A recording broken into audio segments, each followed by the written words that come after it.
नवीन नाटकीपणा काय आता? अरे असं काय बोलायला शुभू? आता श्रावणीला गोळी लागली ना हो, मग ती तर मरणारच आहे की. म्हणून मी समधी तयारी करून आलोय. हा पांढरा ड्रेस त्यासाठीच घातलाय. नाही काय होतं, ऐन वेळेला लई गडबड होते ना हो, म्हणून समधी तयारी करून आलो. काय आहे शुभू? तुझ्या प्रेमाचं तर आता ध्येयच होणार. सुटे असू, एक शब्द जरी बोललीस ना तर कान फाड पडेल. हॉस्पिटल आहे, हळू जरा.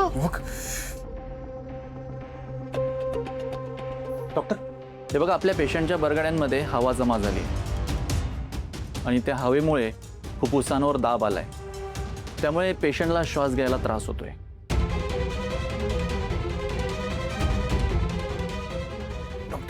डॉक्टर काहीतरी उपाय असेल ना? हो आहे. आम्हाला लवकरात लवकर चेस्ट ट्यूब इन्सर्शन करावं लागेल, ज्यामुळे जमा झालेली हवा आपल्याला बाहेर काढता येईल.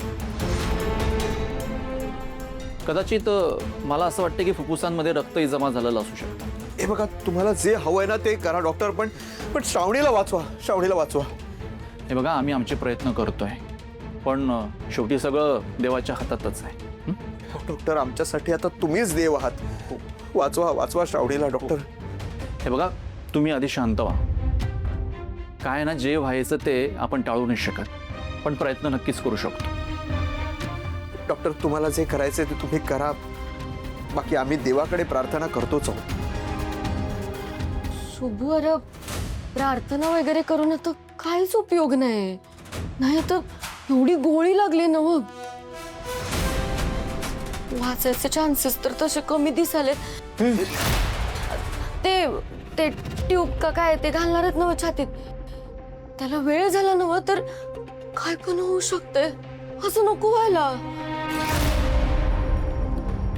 हे बघा, थोड्या वेळ जर आपण ट्यूब इन्सर्शन नाही केलं, की जमा झालेली हवा जर बाहेर नाही काढली तर लंग्स बस्ट होऊ शकतात आणि हार्टबीट कमी होऊन पेशंट दगावू पण शकतो.